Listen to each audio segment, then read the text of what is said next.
Hi everyone, welcome back.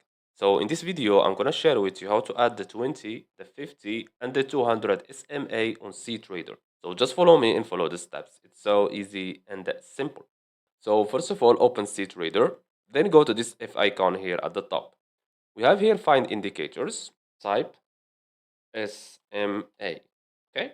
And choose simple moving average because SMA stands for simple moving average, okay? Now let's click on it and go to period and let's change this one to 20. Okay, I will start with the 20.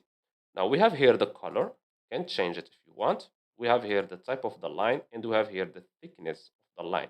I will choose, for example, 3. Now let's click on OK.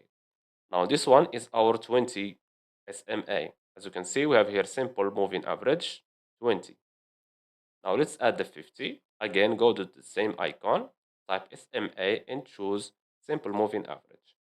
We have here period. I will choose 50. The color I will choose, for example, this color.